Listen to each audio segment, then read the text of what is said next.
Welcome everyone. Today we have an incredible story for you. One that will inspire you, move you and make you believe that nothing is impossible. Imagine this: a tea seller. A boy from a small town, not once, not twice, but multiple times, defied all odds and rose to become the Prime Minister of India. Not just any leader today in 2025. He is the most famous leader in the world.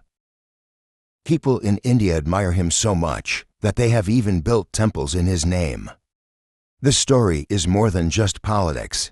It's about hard work, dedication, and the power of dreams. And this is a perfect story for your English, listening and learning practice. So if you want to hear more inspiring stories, make sure to subscribe and stay with us until the end. Now let's begin this unbelievable journey. Narendra Damodar Modi was born on September 17, 1950, in a small town called Vadnagar in the state of Gujarat, India. At that time, India was still a young country, having gained independence just 3 years earlier in 1947. His family was very poor. They belonged to the Ganchi Teli community, which was considered a lower-class caste in India. His father, Damodar Modi, ran a small tea stall near the railway station. His mother, Hiraben Modi, was a simple and hard-working woman who did household chores to support the family. The Modi family lived in a tiny single-story house made of mud. The house had no electricity, no running water, and no proper furniture. Life was tough. There were 6 children in the family, and Narendra was the 3rd child. The family struggled even for basic food. From a very young age, Narendra Modi understood the value of hard work. His father used to wake up before sunrise, boil water, and prepare tea to sell at the railway station. Little Narendra, just 6 or 7 years old, would wake up early in the morning, help his father, and serve tea to passengers at the station. He would carry hot tea in small clay cups and run around serving tired travelers.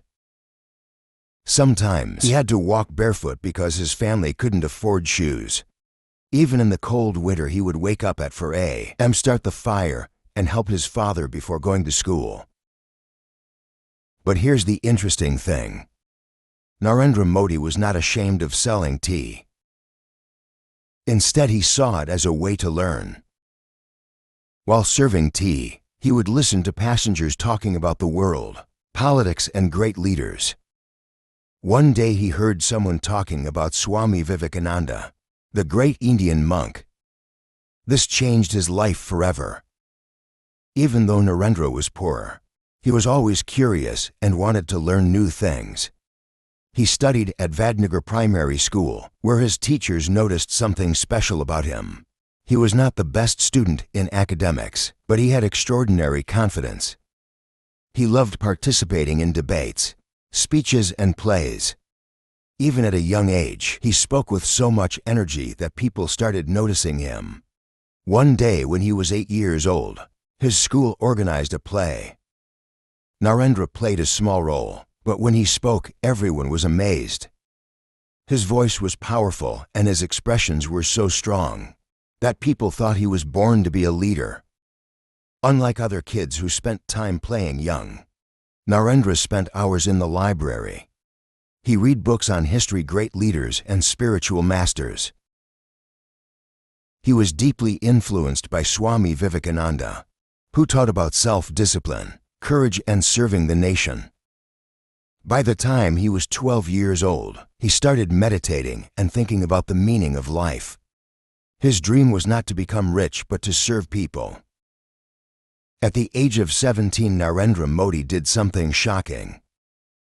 He left his home. Yes, you heard that right. He didn't tell his parents, didn't take any money, and just disappeared. Why? Because he wanted to discover the world. He met monks, scholars, and social workers. This journey changed his mind forever. When he finally returned home, He was not just Narendra Modi anymore. He had a vision, a dream, and a fire inside him. He was ready to change India. In Indian culture, parents often arrange marriages for their children, and Narendra Modi's family was no different. When he was just 18 years old, his parents decided to get him married. His bride's name was Jashoda-ben Narendra Modi. She was a quiet and traditional girl who came from a simple family. Their marriage was a traditional Hindu ceremony with all the customs, rituals, blessings, and family celebrations. However, there was something unusual about this marriage. Even though the wedding took place, Narendra Modi was never ready for it. Most young men in India accept their arranged marriages, but Narendra Modi was different. He had already decided that his life was not meant for a normal family life. He wanted to serve the country, work for society, and dedicate himself to a bigger purpose. So very soon after the marriage, he left his wife and never lived with her. This was a bold and controversial decision. Some people criticized him while others admired his dedication. But he never looked back. He believed that to become a great leader, he had to sacrifice personal relationships. After leaving home, Narendra Modi joined the Rashtriya Swayamsevak Sangh RSS, a Hindu nationalist organization that trained young men in discipline, leadership, and service to the nation. His first job in RSS was not glamorous. He had to sweep floors, serve tea, and clean the office. But he never complained. He knew that great leaders start from the bottom. Slowly, he started doing more important tasks. He was given the duty of organizing meetings, recruiting young people, and managing events. One of his biggest strengths was his ability to speak and inspire people. Whenever he gave a speech, people listened. His confident, strong voice and powerful words made him stand out. The RS's leaders noticed him and gave him bigger responsibilities. He traveled across India, met farmers, poor people, and students, and listened to their problems. During this time, he learned how to connect with people, how to organize political campaigns, how to handle criticism and opposition. This period in RSS was like a training ground for him. He was getting ready for something bigger. In 1975, something huge happened in India. The Prime Minister at that time, Indira Gandhi, declared a national emergency. This meant that all opposition leaders were arrested, newspapers were censored, and protests were banned. Many RSS leaders were also jailed. Narendra Modi went underground. During this time, he lived in disguise, constantly changing locations, wearing different clothes, and using fake names to avoid arrest. He secretly worked to spread awareness about democracy and helped leaders escape from police. This period tested his courage and intelligence. After the emergency ended in 1977, he became even more popular among political circles. His name was now recognized and people saw him as a fearless leader.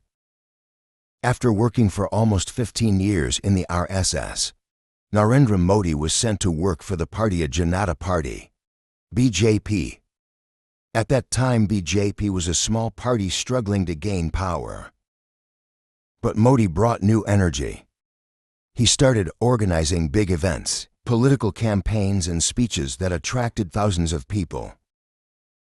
One of his biggest successes came in 1995, when BJP won the state elections in Gujarat.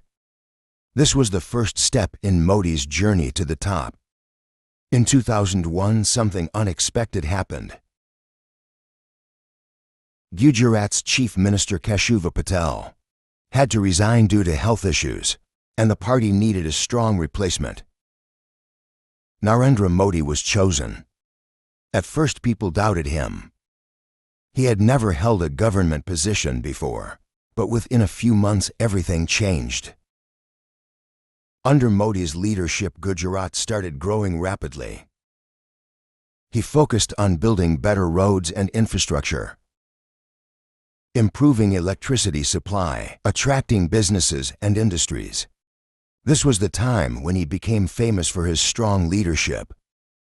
Business leaders started praising him. People began calling him a development-oriented leader. But his journey was not smooth. In 2000, just a few months after Modi became chief minister, one of the worst riots in Indian history happened in Gujarat. A train carrying Hindu pilgrims was set on fire, and in response, violent riots broke out between Hindus and Muslims. Over 1,000 people died, and the entire state was in chaos. Modi was heavily criticized. Some people said he didn't do enough to stop the riots. Others accused him of supporting the violence. For years, this event haunted his political career. Many thought his journey was over. But Modi did not give up. Instead, he focused on development and economic growth, trying to rebuild his image. Slowly, Gujarat became one of the fastest-growing states in India, attracting investments from big companies. People saw how Modi transformed the state despite the challenges. By 2012, Narendra Modi was already one of the most famous leaders in India. He had been the chief minister of Gujarat for 11 years, and people were talking about how he had changed Gujarat. Some people loved him, calling him a strong, visionary leader. Others still criticize him, especially for the 2002 riots. But no matter what people thought, one thing was clear. Modi was now a national leader. And something even bigger was about to happen in 2013. The Bharatiya Janata Party, BJP, was looking for a strong leader for the 2014 general elections. The party needed someone powerful, confident, and popular. Someone who could win the hearts of millions of Indians. And for many people in the party, the best choice was Narendra Modi.